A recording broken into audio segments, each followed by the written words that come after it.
Hello, everyone, and welcome to the Reasonably Effective podcast brought to you by myself, Uncommon Fossil, and joined as always by 10 Types. Yep. Hello, everyone.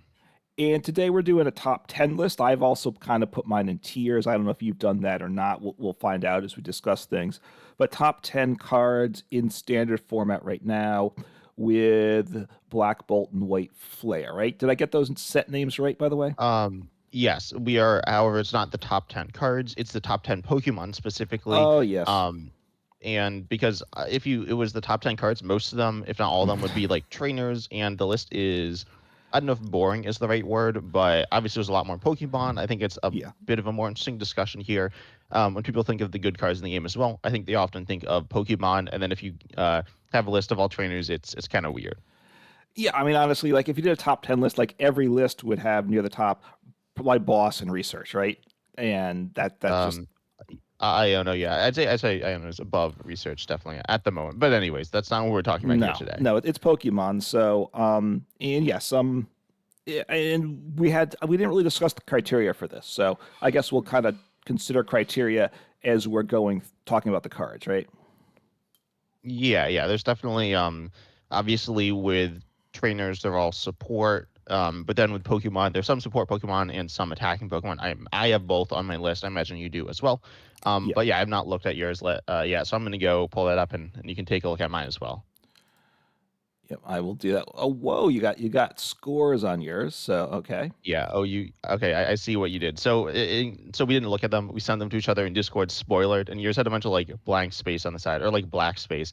I wasn't sure what that was about, but now I see how Okay. you divide them up into tiers. Badoo and Ogerpon, TMS Ogerpon EX, I see on the side here.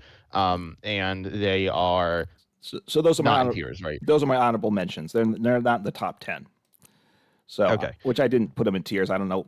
They might still be on the third tier. I don't really know. Okay.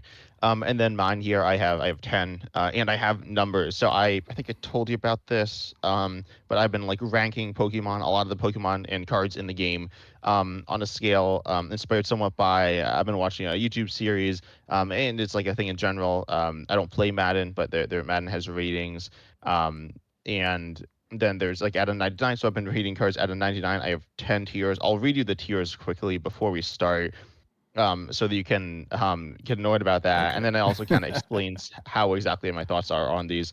The tiers are, well, every 10. So if it's in the 90s, I say it's like broken slash ban worthy. 80s is very strong. 70s is competitively good. 60s is competitively average. 50s is competitively weak. 40 is solid. 30 is mediocre. 20 is weak. 10 is very bad. And if it's and like the zeros or the 10 below 10, it's like unplayably bad, um like unplayable for like casual play. But Okay. yeah, so this is the rating here. So 79 is my lowest card here. 88 is my highest card. Is a substantial difference here, um but not like crazy, but it's a whole tier difference. You have a bunch of different tiers here. Do you think all the ones on your same tier are like the same as each other? No, no. Some are more different than others, and maybe I should have had a fourth tier. Honestly, I'm not sure. So, but we Okay. could talk about that as we get into the cards. I think there's breaks here. So I think the bottom tier is more grouped together. I think the top tier is where things maybe spread out a little bit, in my opinion, for me. Okay. So I guess I see some things on yours, but let's talk about the number one here, Pheasant Dipty. You want to start us off with that? Sure. So Pheasantipity EX, awesome Pokemon. Has an attack that I still say could be viable, but pretty much I don't use it, right? But the ability to flip the script, right? If your Pokemon's knocked out last turn, which is happening often, you draw three cards. So just draw three cards is good, right? Is the like to make fun of draw three supporters saying they're bad, and they're not bad, but there's better supporters, but it's still a good effect. So having that on an ability, not an on-play just sits there on your bench and hopefully doesn't give up two prizes for your opponent to win the game. But it's super awesome. It's basically in every deck, right? Because there are certain cards which are deck specific, certain cards are universal. Pheasant Dipty's very universal and very good. Yeah, it's a good card. And yeah, as you said, universal. easy to put in. It is one thing that is, I guess, a knock against it. I think the only thing that you could say is bad about it is you only want to play one copy. You can't use more than one of it. So you could say like, oh, if this card is so good, why doesn't? I don't think I've ever seen any list ever with multiple Pheasantipty EXs. I'm sure it exists out there, but I have not seen it. Have you seen it? Not really, no. It's not. I mean, yeah, like you said, somebody's done it, but pretty much it's not a thing. And we don't have a Suian heavy ball format, which means yes, there's a supporter that does stuff, but basically, if it's prized, you can't access it. So, in one sense, if it is so good, why don't you do two copies so you can essentially always have it? Yeah, and it's also a very good Pokemon to have in play. And also, I will say games don't completely revolve around it or anything like that, but they do somewhat revolve around it, where it's a Pokemon that is able to like obviously draw you cards, get you out of like weird situations, and just super good. And so people often target it, and then you don't have it. So if you had two in play, you'd be guaranteed to have Visitive DEX on your next turn.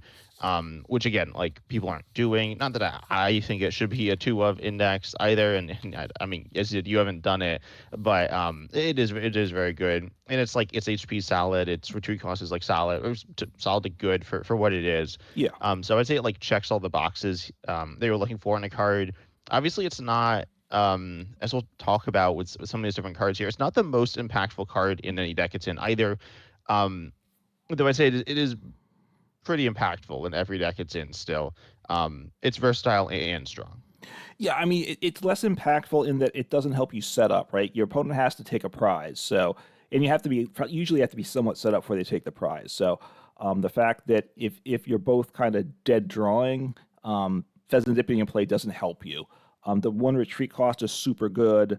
I will say, you said, and this is where I'll kind of I'll criticize how you put these numbers in. Probably you're expecting this is you say these cards are kind of ban worthy. I would I think No, no, that's no. So the 90s are ban oh worthy. the 90s. Oh okay. I apologize. So okay. So Pheasant Dippy is close to that, but not quite there. All right, that's fair enough.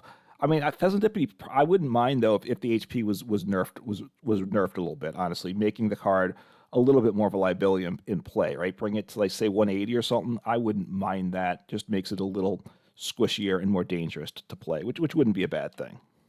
Yeah, and I think and we'll talk about Squawkabilly that's on both our lists here, Yeah, which is a squishy Pokemon. You have Pidgeot EX on your list as well, which is another squishy support Pokemon, and they're like a lot lower than the like Charizard. Obviously, has a bunch of HP than Pidgeot EX, yeah. and that's because support Pokemon generally have lower HP. Pheasantipty kind of breaks the rules with that. It's not the biggest deal in the world. Like if you nerfed its HP to 180, as you said, it wouldn't be like bad or anything, but that seems a little more balanced. I don't think it's like a Pokemon that's ruining the game. I have heard people say that like they think it should be banned at points. Not, I don't agree with that, but I have heard that.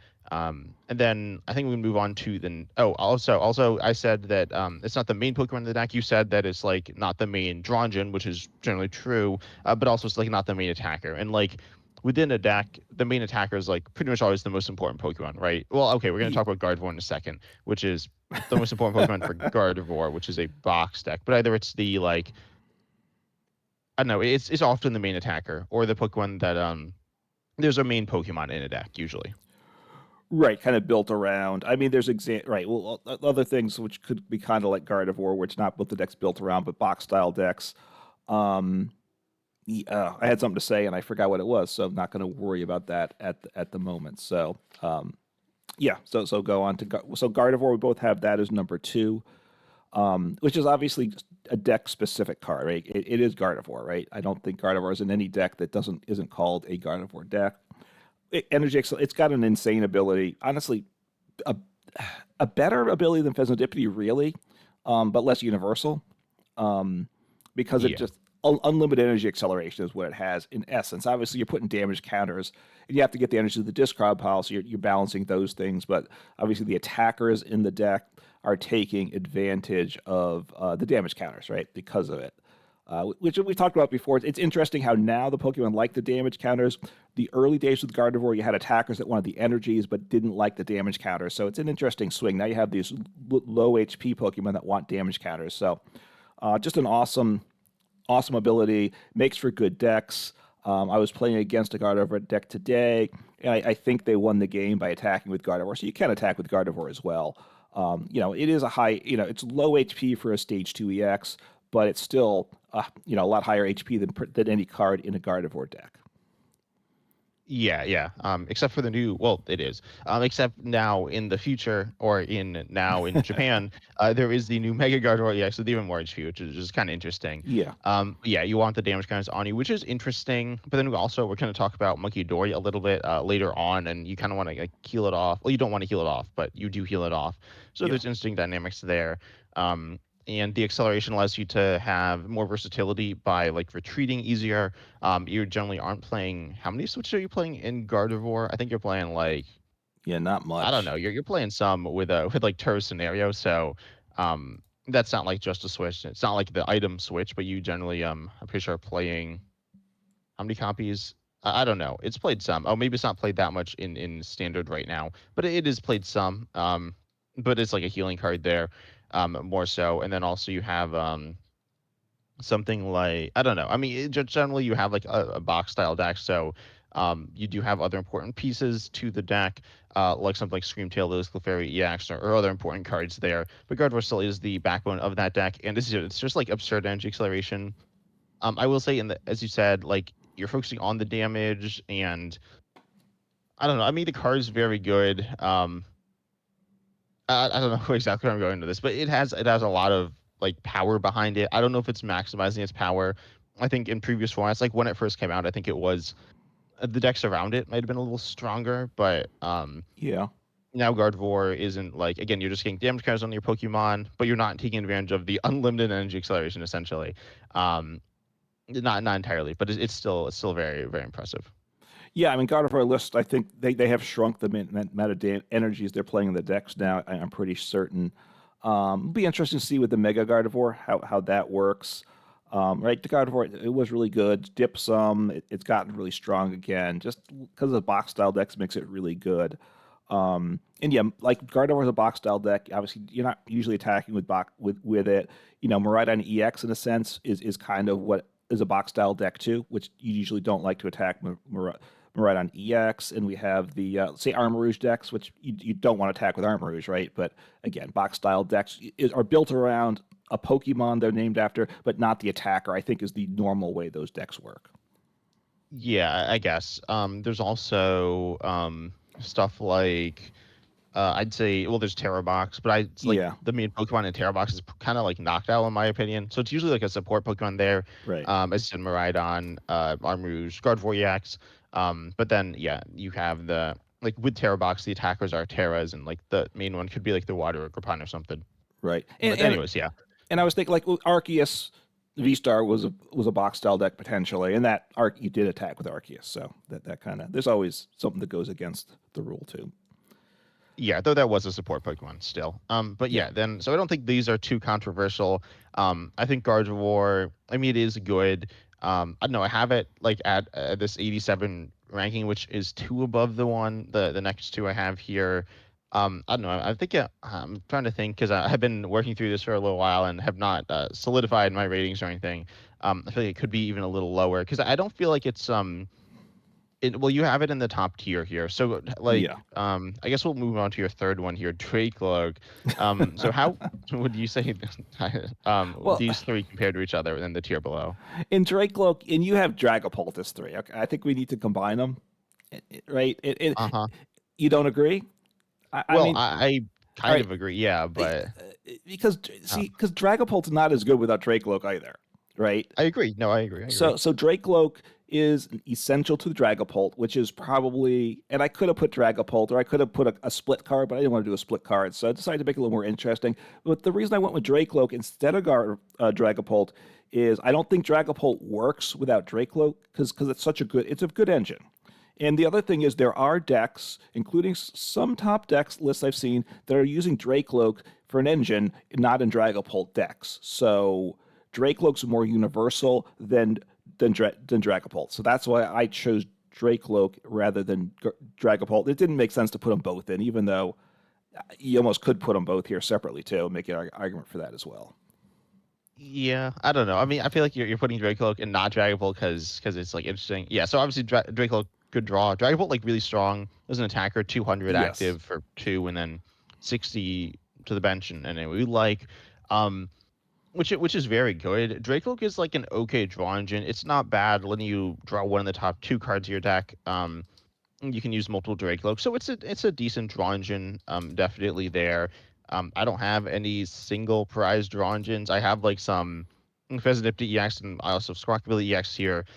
They're like draw cards, but I wouldn't quite call them full engines. Then I have Goldango, which is not really a draw engine.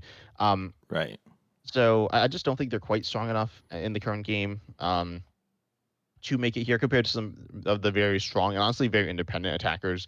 Like even Gardevoir itself can attack and then it like accelerates as well. So um, I think combining Dracoloak plus Dragapult EX together is very strong. I will say you said Dragapult wasn't um, so we're talking about standard, but Dragon Ball was played previously in standard with obviously Reggie Draco. Yeah. And then there it shined without the ability of Dracoloak. It's like pretty different because it's a box style deck and it's like a different stage and a different attack cost, but the attack itself is just very, very good. And it has like pretty good support in the game, I guess. It has like the Aquaness of specifically like with regarding Gardevoir and other decks as well. I guess with Liz Clefairy, EX isn't so good for it. Um, but I feel like it's quite good. And then compared to Dracoloak, which is like again a solid Dronjin, but it's not like some insane Dronjin. Like as I said, the Dronjins are kind of weak right now. The other ones, I mean, we have Noctows we'll talk about in a second, which is solid, but yeah, we'll talk about it as I said. And then you have like Ends and like the Dunsparce and like these kind of mediocre, not bad Dronjins, but no, just not. It's not a Pokemon that really shines in my opinion. Yeah. Getting back to the engine. You talked before. There are decks where Pheasantipity is the engine. There are lists, and I played some, and you probably played some too, where essentially the deck doesn't have an engine. The only engine is Pheasantipity. Yeah. So that is a thing. And now it's not really an engine. In a certain sense, it's an engineless deck, or it's hard to classify. Here's the so cause like looking at lists, most of the times Dracoloak's played, it's in a Dragapult deck. There's no denying that, but there are lists without it. In the primary Goldango list, where it uses Dracoloak for the engine, and I think it's a solid engine there, and it does give you in that and it without and sometimes they play Dragapult, but a lot of times they don't play Dragapult. They might put in one copy of Dragapult since they have the energies in the deck anyway, I think more often than not they don't play the Dragapult. But the Dracoloak's not a bad single prize attacker if you're up. It takes care of Mimikyu for one thing, so it's not a terrible attack. In a deck either. Yeah, I mean, especially in Dragapult, it's Yeah, a decent attack that you'll be using. I mean, it's well, I don't know if decent. It's like certainly not an attack you really want to be using outside of like Mimikyu or something. But it's not terrible. 70 is a yeah. good number to be hitting and stuff. So yeah, I like see what you're saying. I will say though, again is played more, but also that's true for most previous evolutions, right? I mean, I guess it's not true for previous evolutions where there's like different options which Well, is looking at this list. I think it's all of them, but if you look at I'm trying to think of like Marty's Impidimp, the basic is played more than Marna's Grimmsnarl EX in higher counts, and theoretically, like I don't know, there's no other deck presumably would be playing it, but like there's a chance some like person just randomly tossed one in for whatever reason, but like you need to be playing the basic to play the evolution or the previous evolution. This is stage one. You don't need to be playing the stage one to play the stage two because you have rare candy. You could be playing less, but I don't know. I feel like I do understand your argument, and it is played objectively more. But again, that doesn't make it like stronger. Like it is played by itself some within Goldango, but also I will say that was I feel like with the Goldango in standard now, it's gotten better with Black Bolt and White Flare, which is what we're talking about. Genesect DX plus specifically Air Balloon, allowing Goldango EX itself to become a yeah. bigger part of the engine. And then you're playing less of like these other draw Pokemon. Yeah, this is where the Dracoloak's different than other pre-evolutions, attacking pre-evolutions. Because like I'm looking at lists, like a regular Dragapult list plays probably three Dragapult EXs, four Dreepies, and four Dracoloaks. And other stage two attacking decks do not play four stage ones, right? They Yeah. were like a Charizard list. They play one stage one, maybe two, right? And if you have Pidgeot EX, which is on my list, I don't think it made your list, as I try to remember. No. Again, a lot of times you're happy to rare candy it, right? So there's a lot of stage twos that you're happy to rare candy to. Dragapult is very much the exception. You don't want to rare candy it. The other card that was like that was Gardevoir, right, with the Curlia, and that might, obviously that's not around, so it's not a consideration. But that was also a super powerful engine card, so you didn't really want to rare. You still would you might carry one rare candy just in case you had to, but you really like to get those stage ones in place. But for the most part, you're happy to skip stage ones. The Dracloak is an exception. Yeah, I'm looking at actually my rankings as well, and I gave it a 63. So one thing is I'm gonna talk about specifically with I think one card on this list, like obviously the context matters for like that it evolves into Dragapult. I Yeah. don't think we need to spend too much more time on this. I'm probably No. being dead horse at this point, but yeah, it's an okay card. Good with the Dragapult, very very important to that deck success. But then let's talk about I guess my number four Pokemon here, which is Squawkabilly EX. Okay. And this Pokemon I actually had tied with Dragapult EX here on my rankings, with its ability Squawk and Seize here, and it was what the 9 on your list? Yeah. Yeah, number 9. So a significant difference there, and on the third tier for me.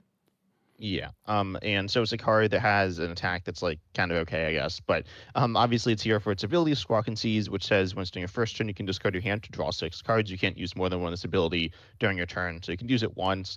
I think this makes more sense as a one of than Squawk or than Pheasant if DX. Though I think I'm definitely sure. I'm pretty sure I've seen this as a two of an index. I think I played as a four of index actually, which is like terrible. But yeah, it's like good draw on turn one. It is only usable on turn one, which is like obviously would be better if it was usable on other turns.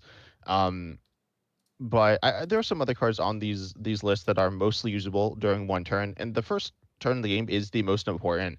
The other cards on that would be like Bloodmercer Luna EX, which is you could use it in multiple turns, but it's probably just going to be used on one turn, like probably the last turn or something like that. And then Badoo as well. Badoo can be used multiple turns, but it's mostly your used turn one going second. So Yeah. Squawkabilly is like being like limited on turns doesn't make it bad. Well, I mean, it would be better if it wasn't limited on turns, but it's still pretty good on for what it does. It helps you set up really well. It's definitely, in my opinion, I guess the best setup Pokemon in the game. I don't really know what the other setup Pokemon in the game are. I don't really think there are other setup Pokemon in the game that are like played. There's like Cleffa, I guess, but that's not Right. actually getting you set up turn one because it you can't play any of the cards you get from it turn one. Um, Oh, you know and what? then I got the answer for the best setup Pokemon in the game, which you hate, and that's Joltik. Yeah, no, Joltik's a decent card. I don't hate Joltik. I think Joltik is a solid card. I think the deck has wacky synergy that doesn't quite work. But yeah, no, Joltik's a solid setup Pokemon. Very different than Squawkabilly EX though. But yeah, Squawkabilly is good for it's like really good for certain decks that are like very fast, which aren't as common in the game right now. I mean, there's certainly exist, but then Squawkabilly is honestly like solid for setup in any deck. It is. We were talking about liabilities. It is a liability, 160 HP, the Yeah. lowest HP two prizer in the game. I'm pretty sure, unless I'm like missing something. Um, that's bad, but it's not like the end of the world. Like, your opponent's probably one-shotting it if it had like 20 or 40 more HP, anyways. So, you'd rather have more HP, but it is what it is. And then again, it just like sets you up so well in a way that like not really any other Pokemon does because it allows you to turn your Nest Ball or your Ultra Ball in an otherwise dead hand into a usable hand on the first turn of the game. Obviously, that doesn't always happen. You could miss it. You could be ability locked. There are lots of different things, but it is like a bailout of a bad situation and extending a good situation into an even more explosive turn one. Yeah. Okay. So I'm gonna first say something good about it. Then I'm gonna say why I think you overrated it because obviously you have it rated a lot higher. Like looking at the deck that won the Japan Championship, they had two copies. So decks that need it, which are turbo decks, right, to attack turn one, take out multiple prizes, right? That like a two prize Pokemon turn one. That's the decks that kind of want it, and you have to have it. You have to hit it, especially with Hisuian Heavy Ball. Then two copies can make sense. Not obviously not everyone's doing it, but it definitely is. It obviously it's in that list, and it can happen there. But here's the thing I don't like about it. Why? I mean, it's on my top 10, but it's 9. It's basically for one deck right now, and that's which I think is was an attacker on my list that you don't have at all, and that's Raging Bolt. That's mostly what it goes into. We'll have to find out what why you were so wrong and not putting it on the list, but we'll get to that eventually. But I think it's basically an enabler for Raging Bolt, which is why I can't put Squawkabilly above Raging Bolt in my mind. Because without Raging Bolt, Squawkabilly is not a top 10 card right now in Standard. Yeah, unlike Drake. No. Yeah, I see what you're saying. I mean, I get like it's definitely played in other decks though. Um, as I said, it's like it's for turbo decks. Mostly, it's best used with turbo decks. Those aren't well, Raging Bolt's good, but um, with other ones, it's not as they're not as like um as all over the place. But I mean, it's good. It's also played in it's played in. I have not played the new Miraidon deck, or not. Well, not the new, the, like kind of new deck with the electric or without electric. The one with the electric generator. Yes, I assume they like all play a bunch of Squawkabillies, or like a Squawkabilly because like it's a turbo deck. Yeah, I'm pretty sure they do. So it's also in that deck. That deck's like not super good, but that is like played some. It's okay, it plays. It's 10th on Play Limitless combining decks. So I will mention that there. So it's decently versatile. It's not played in lots of different things. It's not as like amazing like with stage 2 decks or like evolution decks. You might get rid of a bunch of cards that you really want Right. for later on. um but yeah, I mean, I don't think we think is, I don't know, I it is somewhat limited in its use cases, but it's very strong. It just, its Yeah. impact on games can save games for you. Yeah, look, it's a nerf version of the Denny GX. The Denny GX was like probably like the number one card, at least arguably, right when it was around. So, and it Yeah. needed to get nerfed because that I imagine had a 90 plus score. If you were doing it, you'd put it in that category. So it's very good. And when we first talked about the podcast, I said to you, there's two cards I know in the top 10. One Pheasantipity EX that's going to be the number one card, and Squawkabilly EX that's going to be the number 10 card. Now it made it 9. I didn't quite. I bumped it up from that, but I knew Squawkabilly was on the list too. So I obviously don't like it as much as some of the other cards, but it's clearly a top 10 card to me. I don't think there's any arguments about that. Yeah, no, I don't think so. I mean, you could argue it, but I don't think Yeah. it would be a very good argument. But then your number 4 card is another engine piece here, which is Knocked Owl, which I didn't have. I don't remember. I'm gonna look through my thing and I'll tell you my rating of it in a Okay. second because this is a big mess. But All right. So obviously, with the ability, this is the best engine in the game right now. I would say it, but it only works for certain decks, right? That's the caveat there that you have to decide, right? You search your deck for any two trainers on play. Super awesome, super awesome. So, like I said, when you do that, there's nothing better in terms of engines. So obviously, you have to have a Terra deck, Terra Pokemon. Now there are the Terra basics. So you could just play like the Teal Mask Ogrepon, which is on my honorable mention. You didn't put it at all in your top 10. That meets the Terra or something else. So it's very good. And we do have which didn't make my top 10 nor yours, but the Fan Rotom, which is, but I was considering that would might have been in my top 20, 25 if I was doing that. So which makes it a lot better as well. So this is the best single prize engine in the game for any deck that can use it. yeah, even though it's below Draco. No, yeah. So Knocked Owl is yeah, it's pretty good. I have it as a 73 on mine. Again, it's like limited. We were also talking. You're saying Squawkabilly is limited. Knocked Owls, I'd say a similar amount of limited. In what it's like played in, but Squawkabilly is theoretically more versatile than Knocked Owl. I don't think it's like crazy that Knocked Owl is here for you. I think it was like maybe Pokemon 15 for me or something like that. So I don't think it's a bad card. I do believe I agree with you that it's like the best single prize engine here, or the best engine for decks that can use it. There are some counters. There's a like Stadium. People don't really play it, Right. but I still think it's like kind of decent. So when you look at the engines, you see Pidgeot EX, you see Knocked Owl, Squawkabilly EX. There's also Blood Mirror Luna EX, and there's Dunsparce as well, and the same counters all those. But yeah, no, it's a good card. It's kind of reliant on I mean, like Fan Rotami is definitely good for it, but you kind of need to hit that turn one. You're like committing your searches to it. It's not like a huge issue or anything. Uh, but I kind of, if there's cards that kind of rely on each other too much, I didn't love that. Obviously they all kind of rely on each other some, but um, I think it's again, it's good. It's not setting you up turn one. You to kind of already, be set up for it. And then it allows you to pull off more like I guess kind of like fancy combos, but you can also kind of pull them off without Knocked Owl, or like the ones with Terror Box aren't like insane. They're just like decent, but you're not like reaching these higher levels than all the other decks. Um, so I think it's good. I don't think it's comparing it to, of course, the Intellion engine of the early Sword and Shield era that was a similar kind of engine, except it was more versatile and I'd say safer. I'd say like and generally what you want from an engine is it to be able to help you when you're in a bad position, like President PX does. If you're just knocked out, potentially put down to a low hand, it gets you out of that. Knocked Out does not do that. If you're put down to a low hand, like if you're here with Iono, Knocked Out is presumably not getting you out of it because you probably don't have it. So it's not an onboard draw engine. So it has some issues there, but I do think it is good, enabling some very strong stuff, but it's not bailing out of those bad situations.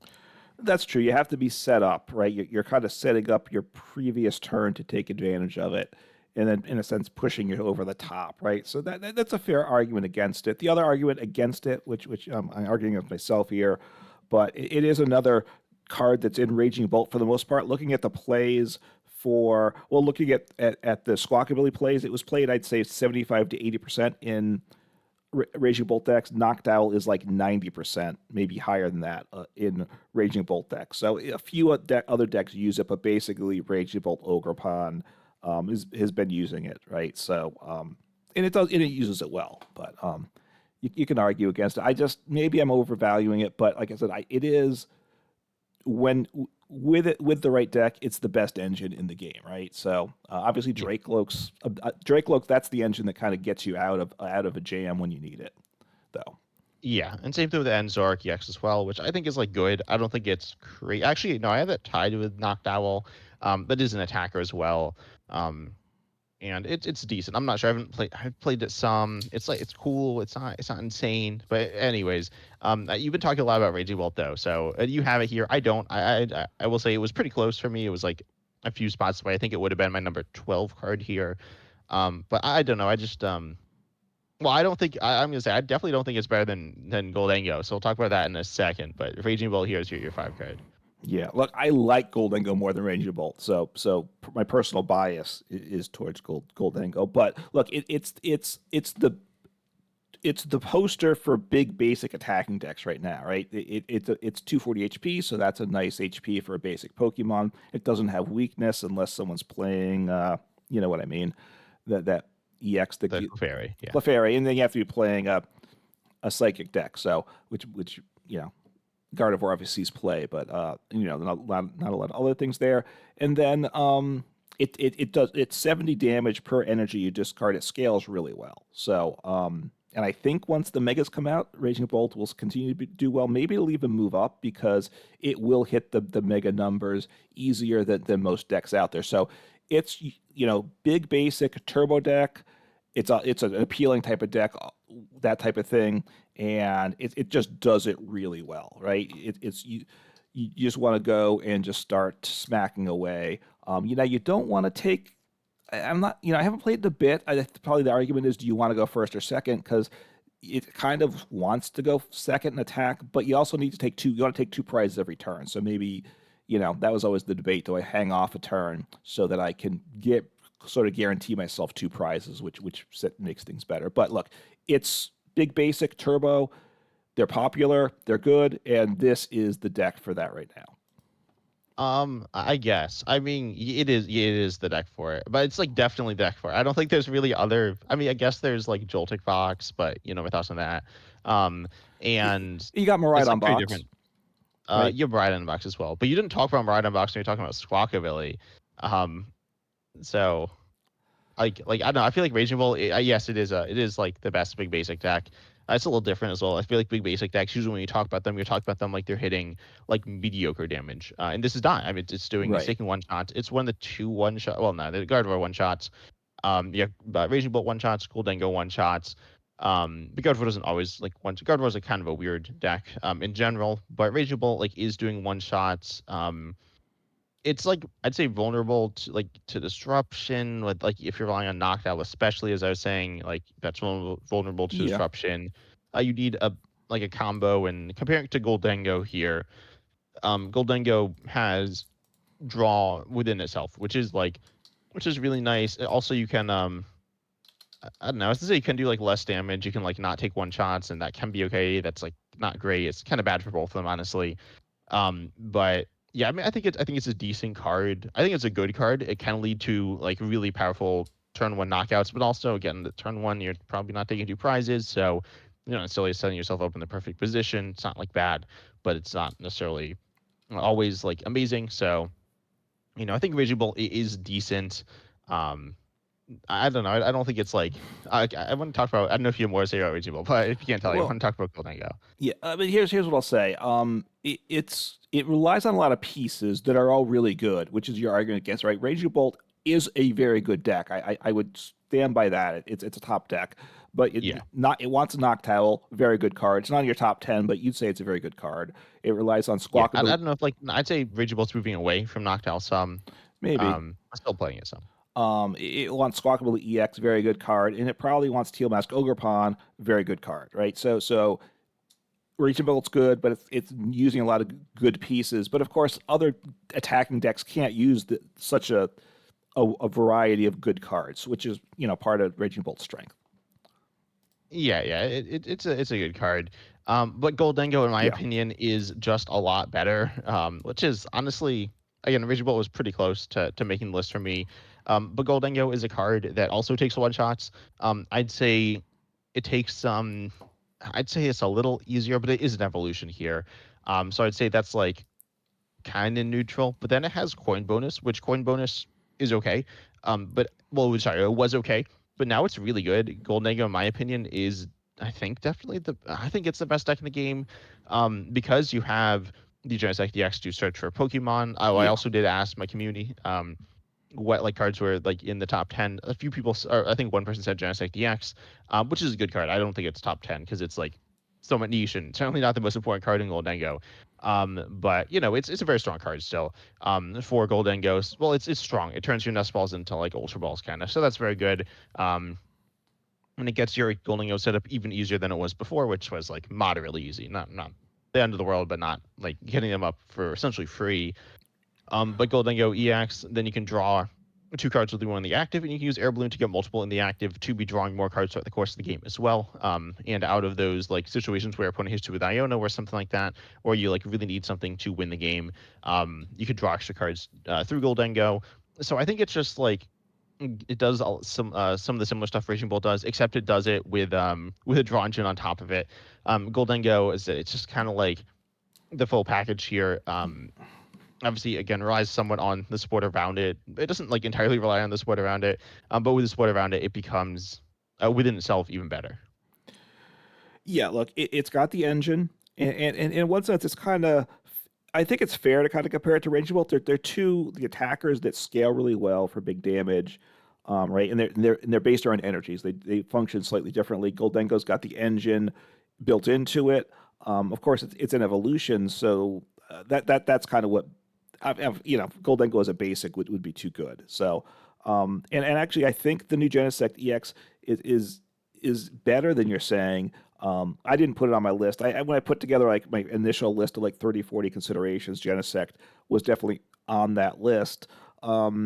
Because it's better than two Ultra Balls, is what I was going to say. Because I don't have to discard 4 cards to get 2 Goldengo EXs, right? I need 2 Ultra Balls in hand plus 4 other cards to discard to get that, and you can rarely do that. So, and it is your engine. You just want to get these Goldengos out quick. If you can get 3 Goldengos into play pretty early in the game, you're now pretty good.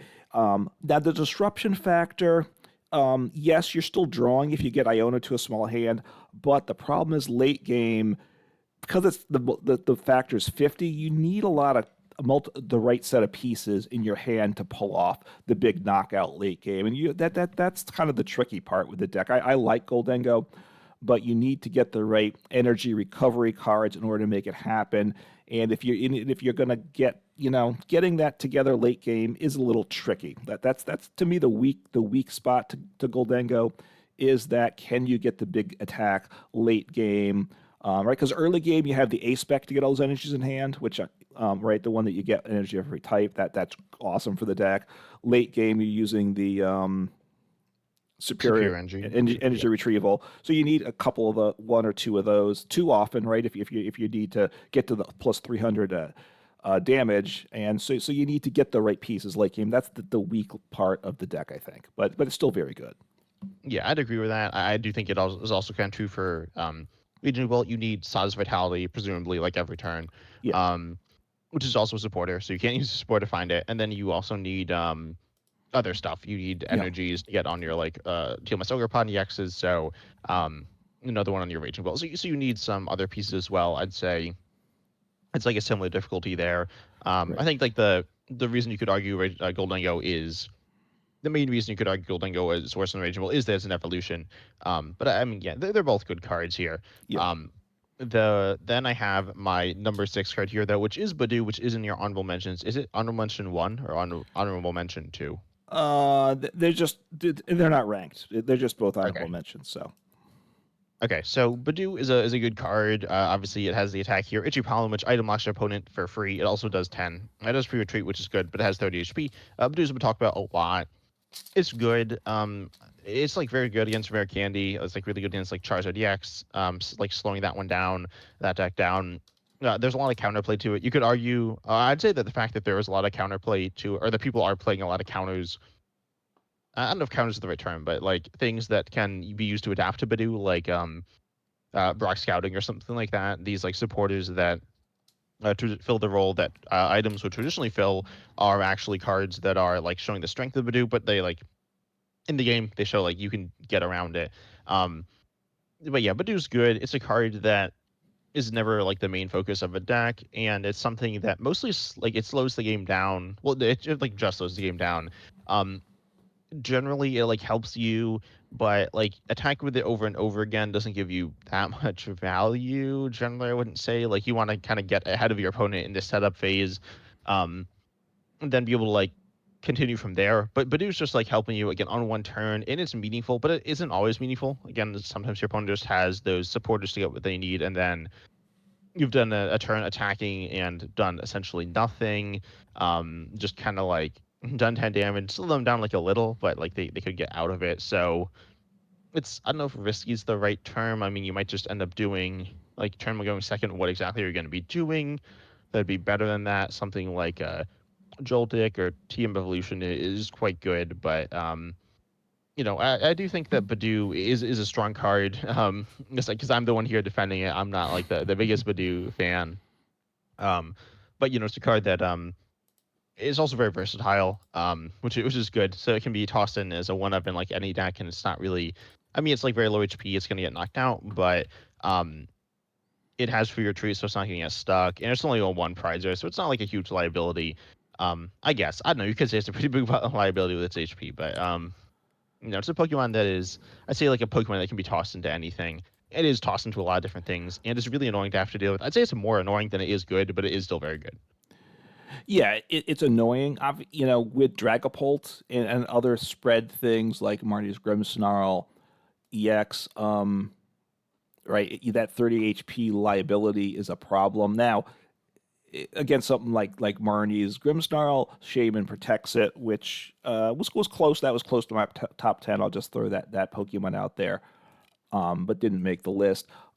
It's Badu's mainly used, I think, evolution based attacking decks, right? Dragapult, Gardevoir, um, Not Goldengo, Goldango, but yeah, a huh? little bit. I mean, sometimes it's in Basically. Raging Bolt because they really want to get a multi-prize attack, but it's usually Charizard, right? Those evolution decks that you can attack with Badu, just to slow down your opponent while you're setting up your bench and get your attackers going. There, it is used here in a Frostlass Monkey Dory deck, so which we'll be getting to Monkey Dory later on. So therefore, you kind of do want to spam potentially Badus in a deck like that if one wants to go that route. But that's that's a dicey game to play, I'd say. Yeah. But yeah, I mean, Badoo, I don't think there's too much to talk about. Well, there is lots to talk about, but we're not going Yeah. to talk about it because it's been talked about like so much here. Yeah. But it's good. It's not like it's been better at times. I think people are. It's one of those cards which, again, it's like super annoying. So I think it's a little overrated. Because people remember games, and also the games where it's really good are longer games. So Yeah. um, you kind of those stick with you. It's certainly a good card. But I think it's Yeah. not like super broke. No, I mean the quick conclusion: decks have adapted to it, right? Because you can, with a couple cards, fix the bet Badu situation for most decks. So but the fact that forced these decks to change, it is a very powerful card. So I give you that for sure. So where do we go into next here? Let's go to, I guess, Blood Marceluna EX, which I have at 7, you have at 8. This card, with this ability plus its attack, you can do 240. It's cheap as the game goes on, so it's Yeah, a really good finisher. Its stats are very good. It's able to one-shot Pokemon like Pheasant EX or whatever, two prizes your opponent has. You want to kind of target that down to finish off your opponent's, to take your last two prizes and just win the game. Um, Even outside that, if you're not taking one shots, it's like still very good stats at the end of the game. Being high HP for a basic here, and having like pretty good damage. Again, for cheap, it depends exactly when it is during the game. Obviously, you don't want to use it at the very beginning, but even in like the mid game, it can be used depending what you're playing. But yeah, mostly as like a finisher in a variety of different attacks. I think it's a card I do like. In some ways, you could say it has similarities to Badoo, which is kind of a weird comparison, but stick with me here. It's a okay. card that it's like a one of basic attack, and also a good attack for free. And it's like really good on one turn, but again, only good on one turn. And it is good on the last turn. I'd say it's better on the last turn than Badoo is on like the first turn. But Badoo, like the first turn is like way more important than the last turn. Well, I guess you could say the last turn is the most Well, important because that's when you win or lose. But Badoo is like you can really stop your opponent before things get set up. Little Miss Luna EX is not going to be that. It's going to be there to be that clutch Pokemon to finish things out. But it does a good job at that. yeah. I mean, Blood Moon Ursa Luna is the one attacking Pokemon that is versatile in a lot of decks, right? All the other attackers that we each have are What Badoo is, it's not a it's not damaging it's not really attacker. an It's attacker. different. You're attacking with it, but it's a support Pokemon of essentially, I would say, right? It's not you're not taking knockouts with it, right? Yeah, no. So Except sometimes on other Badoos. yeah, those exciting games, which is probably why people hate Badoo, right? Where Badoo's hitting into Badoo for a bit. So, right, but our Blood Booster at 240, a very nice damage number, 260 HP, very high HP for a basic. So, yeah, it's just a very, it's not the most interesting card. Obviously, the ability is good that you can attack with no energy late game or one energy as the game's getting late. So, yeah, just very good and goes into a lot of decks, which I like. Then you have PGIX in your seventh Yeah. spot. Mine's it's a little lower. Well, I don't have it on my list. It's just outside of it for me. I think it's 13 or something. But yeah, I think it's good. I actually have it above Knocked Out, which to me seems like a little weird. I think I might change that later on. But yeah. Yeah, Pidgeot EX. I was very unsure about that. Right, it was definitely in when I pulled together my 30, 40 cards to start with. It was definitely there. Had to be in that list. There was a period in time when Pidgeot EX would have been easy top 10 for both of us, and probably high top 10, I think. But its play has fallen off a lot. The ability is still really good, so I think people probably should be taking a little more advantage of it than they are. Right, searching for any one card, super awesome. You still need other cards though. I would say you want to play Pidgeot plus some other engine that draws you cards because late game if you could I own it to one, just getting us then you draw a card. You search for one card, you probably don't have what you need to pull off that knockout at the end of the game. So you need a little bit bigger engine than that, but it's super awesome. 280 HP is not bad. It's got free retreat, so that's a plus there. It's just very good. It's still very good. All right, is what I'd say. But it is to me, I put it on the third tier. It was to me, it was in the top 10. It was on the third tier. I could have slid it lower. I could have put it below Blood Moon or something. I could have put it below Squawkabilly EX certainly. I would put it above Charizard, but we'll get to Charizard. later on. So with that, but it's to me, it's low top 10 somewhere in the mix where I like where I'm happy where I put it. You think it's a little outside the top 10? That's not unreasonable, I guess. Yeah, it's like it's very strong when set up. It is a stage 2, so in order to get it set up, you to commit resources to it. It's I think I mostly see it in Charizard. I just playing other stuff, but um Pidgeot, like, because you're multiple stage shoes, you're kind Yeah. of you want a rare candy. Also, again, the Badoo thing that's like kind of bad for it. But you like use your rare candy plus potentially like an Ultra Ball to get Pidgeot EX set up, and then instead of your Charizard, which is like kind of sketchy, then it does immediately pay off. Get like return one of those cards essentially because you can get any card out of your deck here. You can run out of rare candies with it theoretically, depending exactly what you're playing, but it's really good. I was talking about like cards, engines getting you out of bad hands. Pidgeot gets anything, right? So Yeah. if you need a card to win the game, it'll get that card. Is a card where there's it like does what it does. There's not that much counterplay to it. I mean, your opponent could knock it out, but usually it's like accompanied by some powerful attacker. And it's not like I mean it's weak for stage 2 EX, but compared to um like these other Pokemon, like Goldengo is not like a considered like a weak Pokemon. I wouldn't say. Um, Right. and Pidgeot has more HP than it, right? So, Yeah. Pidgeot theoretically weak, but like it's not that bad. And having Fuichi is really nice. So it's a Pokemon that is like really really solid. But also it's just not like really a main engine in the game right now. But it's definitely it's a good card. Yeah, I mean the argument against it, the usage of Pidgeot EX has fallen off a lot, and I don't know that it's going to be picking up. Um, with these new cards as people figure things out. But like I said, it's still really good. So, it's on my list. Yeah. Then my number 8 card I have here is Latias EX, which I think is very good. I know you did not really like this card when it was first revealed, and I think you're still not a huge fan of it. Oh, how good do you think it is? Yeah, maybe I should. I can. You can make arguments for being top 10 card. Obviously, basic Pokemon have no retreat cost. That's really good. Um, there's a lot of switching cards in the game, though. That's the kind of the argument against it, right? We have Switch, we have Pressator Scenario, and now we Air have Balloon. Air Balloon. So, with Air Balloon now, that definitely to me takes it down in terms of importance.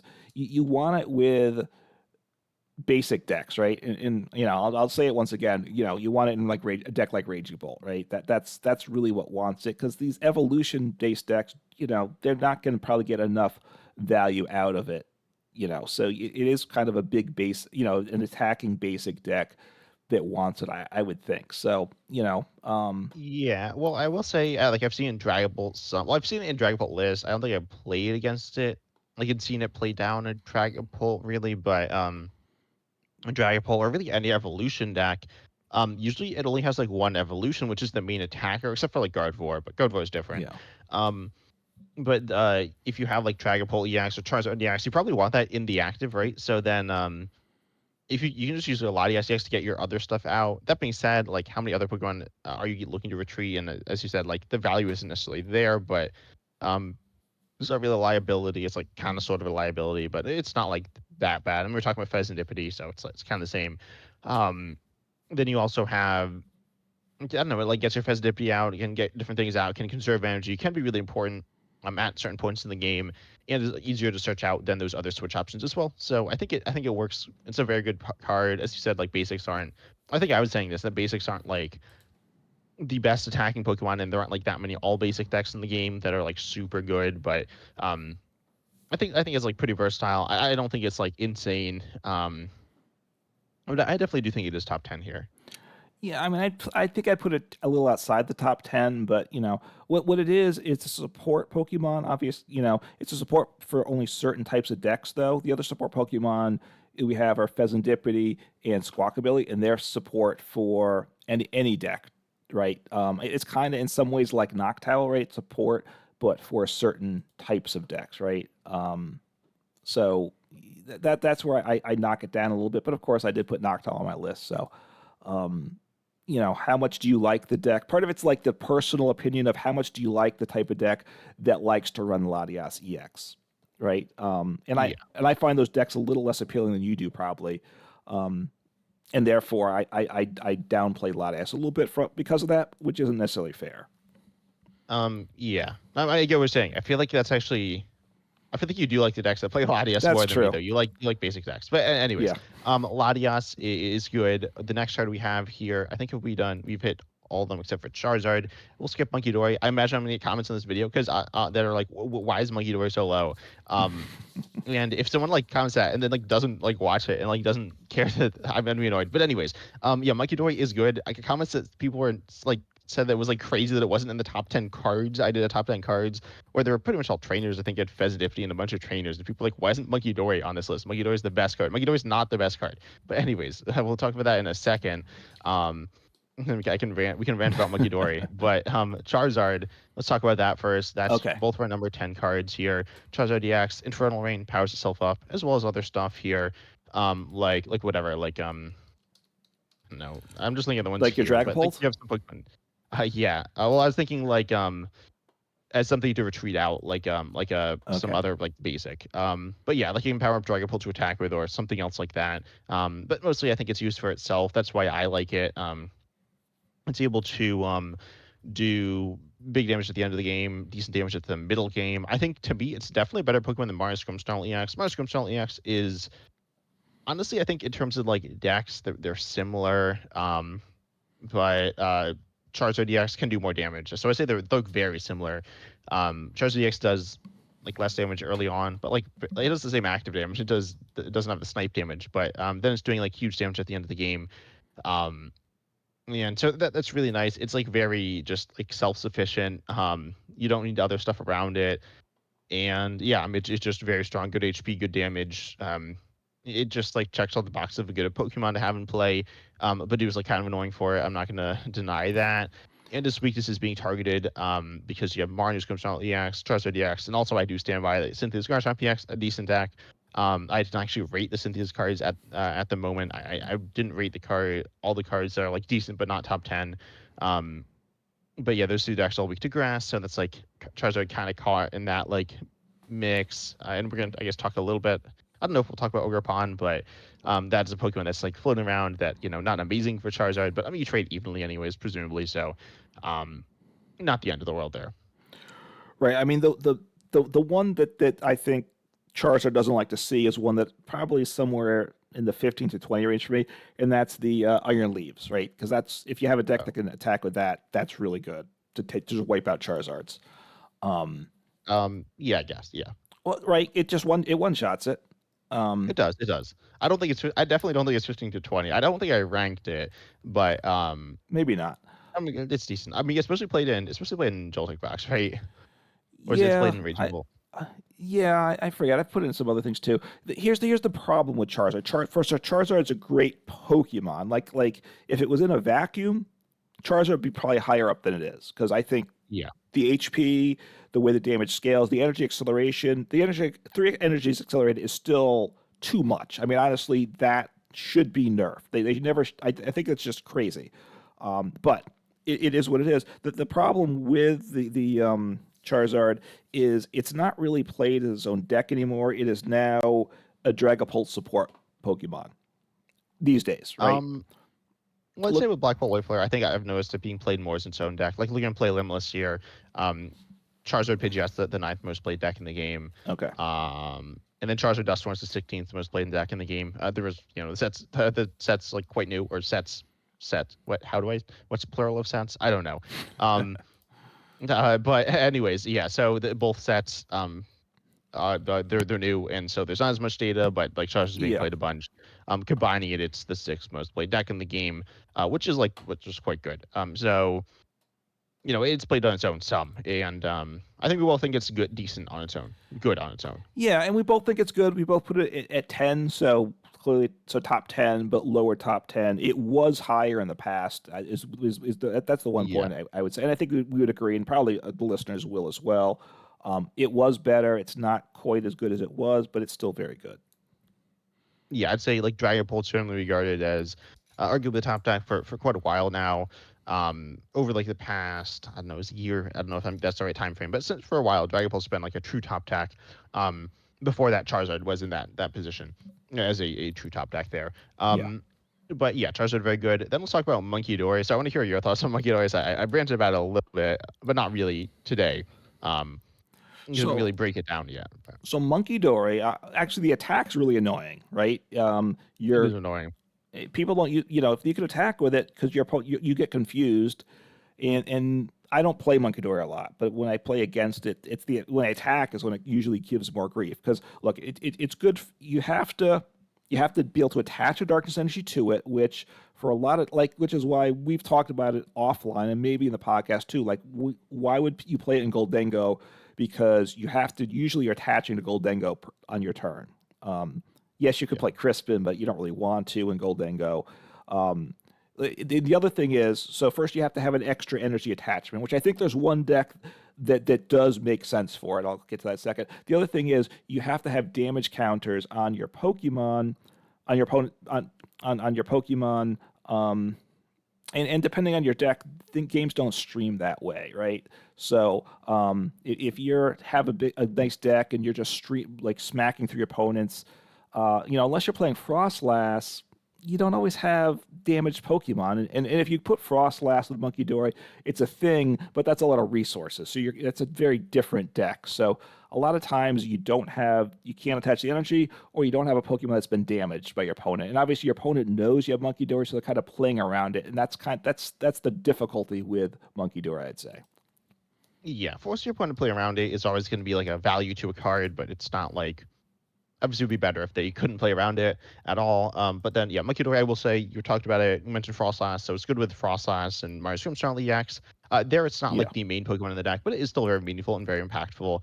And in uh, in Gardevoir EX as well. Gardevoir EX is very good. The energy, the only awkward part is that it's like a different energy type, but it's so strong, being able to get extra damage and also healing can be yeah, meaningful. It kind of depends because you kind of want your damage counters on your Pokemon, but you're certainly going to have excess damage counters. I mentioned like retreating, I think some with Gardevoir EX, with its ability using yeah, that to retreat. Then you'll have excess damage counters, then you can use Makidor to do more damage. Makidor is certainly not the main Pokemon in either of those decks. The main attacker or the main stage 2 EX is way more important than Makidor, but Makidor is still meaningful there. I don't think it's really good in many other decks. Um, so I'll say I'm going to the Pittsburgh regional. Excited for that. My first regional, which probably won't go so well. But I bought 2 decks for that. I bought because I mostly play online. I bought Goldengo EX and I bought Cynthia's Garchomp EX. My two favorite decks right now. And I did not buy Monkey Dory. I did not consider buying Monkey Dory for that because, and then people play Monkey Dory in Goldengo. People play it in Cynthia's.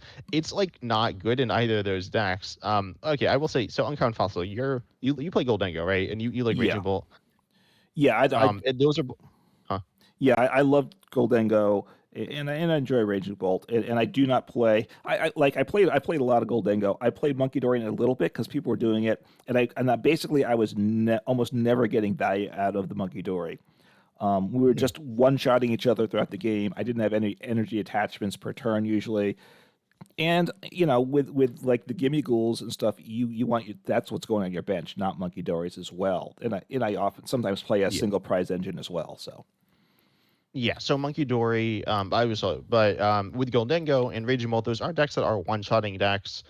So you're gonna like not really notice Monkey Dory's ability that much. It won't like come into play, except for within Gardevoir and Marnie's. yeah, We're against like solid. You're doing some extra damage, which is good. Doing extra damage, but it is an energy attachment, so it's like I'd say it's like fair there. Pretty solid, but you are like seeing because I do some decks that have lower damage output at times. And those like get really destroyed by Monkey Dory, but usually those decks like aren't very good. I'd say you look at Monkey Dory and something like Dragapult. Monkey Dory is good against yeah. spread damage. It kind of like counters that, which is kind of nice. But again, it is the attachment. So, but within Goldengo, you have like the issue of if you're getting one shotted, Monkey Dory is terrible because you can't get the energy on and you won't have the damage to move. So it doesn't do anything. If you aren't getting one shotted though, then you do have the turn, and then you have the turn to get the energy on Monkey Dory, and you also have the turn to then you have damage. So you can Yeah. do damage. You're not really looking to do a little bit of extra damage with Monkey Dory though. You could just have the energy in your hand and do 50 more damage. So it's like not that meaningful still there. But then also in Cynthia's Garchomp EX, I don't think it's not regarded as an amazing deck, but it's like I do believe it is. It's like pretty solid. It will get better in the next set. I've said that. I'm still saying that. I don't think that's a hot take. But anyways, Cynthia's is a deck that Cynthia's Spiritomb is very good. I think that's super underrated. In my opinion, the only advantage of Monkey Dory in Cynthia's is that you're able to play Darkness, or you play Darkness Energies, and then you can use Crispin, and that can allow you to use your second attack there, which you actually wouldn't use the Darkness Energies for, but you need them in your deck to actually play the Crispin. And like Monkey Dory could be useful from time to time, but also you kind of want to use Cynthia's Spiritomb where you do more damage with damage on your bench Pokemon. And like I don't know, I could kind of see value in Monkey Dory, but also you want lots of bench spots like filled up kind of for your Cynthia's Roserades, which is meaningful. And it's 30 extra damage, which is like what Monkey Dory is. And also your Cynthia's Goodbites, which get your Pokemon set up. And so then if you're playing Cynthia's Spiritomb, then you have like that's you probably have like 2 or 3 Garchomp lines, 2 or 3 Roserade lines, then the Spiritomb, something like that. And so then you don't have room for Monkey Dory. You don't have the extra energy. Energy is definitely an issue within that deck. So yeah, Monkey Dory has a spot. If you look at something like Dragapult, it's played a lot in Dragapult. It's okay in Dragapult. You can survive hits sometimes. You don't really have that much extra energy though, I will say. So it's like kind of sketchy, but you are doing spread damage, so it has some value in Monkey Dory or in Yeah. Dragapult. But I think it's like niche there. I definitely have seen people. I don't know how many uh, Monkey Doors are people playing on average. I think it's like 2. I'm not sure. I'm gonna check. No, it's like 1. I think it might have risen some. And people playing like Luminous Energy, which like Luminous Energy is like kind of good, but it does have downsides. People aren't exploiting the downsides, but I think they kind of can start doing that. If they play like Crushing Hammers or Enhanced Hammers, now all of a sudden, well, Luminous doesn't matter about Crushing Hammer, but you're not gonna be able to get the energies on your board. So you know, oh wait, this is a Charizard build. Let me look at the not Charizard build. Yeah, so this is still running on I guess average 1. It's like 1.5. But yeah, then you're like using a lot of luminous energies and like lots of special energies and not energy acceleration. So then you're gonna kind of struggle to get your monkey doors up. And then if your opponent one shots you, it's bad. And one shotting your opponent is really good in the game, like obviously. So Monkey Door is not a bad card, though. Monkey Door is not a bad card. It is a card that is decent. It's good for Gardevoir. It's good for Monius. Those are good Yeah. decks. It's not insane. It's not the most important Pokemon, but it is meaningful there. And there's a lot of support Pokemon on this list, so it is meaningful. That's quite a bit of a rant there, but yeah, I hear people say it's amazing, and then they usually say it's amazing because it's like broken in Gardevoir and Marnies and like good in Dragapult, which it's not broken in Gardevoir and Marnies. It's like solid, decent, good. And then it's like all right in other decks. It's okay, but it's not a meta defining card. I would not say. Well, it kind No. of is because people are playing it a lot, but I wouldn't say in terms of power it is. Yeah, and I don't know that. I mean, I don't see. I don't know if it's played a lot or not, but I see it. I don't know. I don't see it most games, but look, it's good in Gardevoir because you can attach to it. Because you don't need to. It has, if you can get the attachment, it's very good in Dragapult because the way Dragapult works, the spread moving 30 is good, and you don't have weakness, so you shouldn't be getting one shot. The deck I think it has the most value in is the Marty's Grimmsnarl because you're playing the Darkness Energies already, and you're powering yourself up, so you have free energy attachments there. And I would probably then play it with Frostlass as well. I would think in Monkey Dory and make life difficult for my opponent. So I think that's the best use case for it. But once you kind of narrow it down, then it just limits the how high a ranking I give it. Yeah. I will. Oh, I've seen people in live. I've seen like a lot of Monkey Door in live. I mean, just in general, I've seen people not attached to their Dragapult to get their energy on their Monkey Dory. Like that's super bad. Like just attack. It's way more important to attack than to get your Monkey Dory off. And if you have lots of extra attachments, that's good. Um, but you're already like winning in that situation probably. So then you don't really need the Monkey Dory anyways.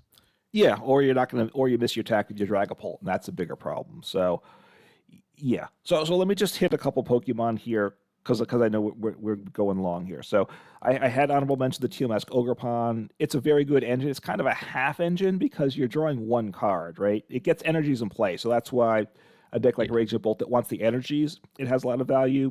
But you need a bunch of Ogerpons in play if you want to make it quote an engine. So and you need a lot of energies in deck too, which makes the deck a little less consistent potentially, but it can be good in some decks.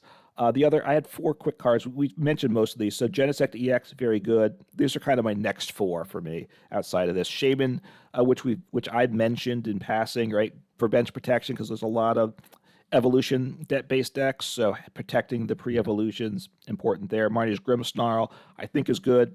And then the one Pokemon which haven't mentioned is another one of the Ogrepon's Cornerstone Mask Ogrepon, because it's just very versatile, right? With that ability to prevent damage done from Pokemon with ability, it's splashed into a lot of decks. It's one fighting, two colorless, so you can just slap in a fighting energy, and then you can potentially power it up with your other energies in the deck. So, it has value and it is splashable. Yeah. I have a few others here to quickly mention. Dusknoir, a very strong card, Yes. potentially. Hmm.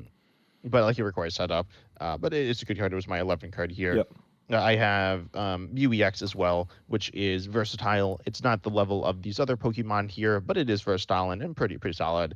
And then you also have Mimikyu, a nice walling Pokemon. Mimikyu's not played that much, but I think it's still a very good card. We look at like all the decks we talked about. I think would get like Mimikyu's like bad for them. I will say Munkidori is like good against Mimikyu. I've never heard that argument when someone's talking about saying why Munkidori is good. I don't think because again, Yeah. people don't play Mimikyu and anyways, but Mimikyu I think is good. But yeah, some other like good Pokemon. There are other good Pokemon we didn't mention as well. But I'm pretty like I think we got like I feel like fine with both of our top tens here. Um, the Drake thing is kind of to make a point, right? It But is. Look, you probably put Dragapult, but I think the Drakeloak's really important in Dragapult. Like I said, and Drakeloak is a little more versatile. You'd give me that point with it, yeah, no, but Drake looks good. It's versatile. I but agree yeah, with your points. but yeah, probably Dragapult is what would belong there instead to be a more reasonable list. But yeah, our lists were a little different, but the differences aren't extreme. There are probably a few cards that we really haven't mentioned. I think we very briefly mentioned Enzorark. So, let us know in the comments those Pokemon that maybe are bottom of top 10 that we didn't mention. Maybe you think something's even high top 10 we didn't mention. I don't think that's the case, but there could be like a low top 10 candidates that we didn't discuss because there's a couple more good Pokemon out there that we didn't get to. Yeah, wait. So where is Munkidori on your list? Where would you say like top 20? Or is it not? I might put it low top 20, I guess. Honestly, I probably would. Well, I put Genesect. Marnie's, Yeah. I had Monkey Dory. It's in the mix to me with the Shaman, Genesect, Marnie's Grimmsnarl, Cornerstone, Mask Ogre. It's comparable to those, so it's in the teens somewhere, I'd say. Okay. But anyways, we hope you enjoyed the episode here. Make sure you check us out on YouTube or on podcasting platforms. We do have this on podcasting platforms like Spotify and other ones. And then we also are on YouTube, youtube.com/@10types or Uncommon Fossil. You can comment on, you have the podcast uploaded both places, both channels. So you can comment on YouTube. Don't comment on a podcasting platform because we unfortunately will not see it because of the way it's set up. But yeah, and if you want a specific person to see it, make sure you comment on that person's YouTube channel. And also make sure you subscribe, like the podcast. Leave a review. Is that a thing on podcasting platforms? Do all that good stuff. And as always, we're excited to see you in the next episode. Take care.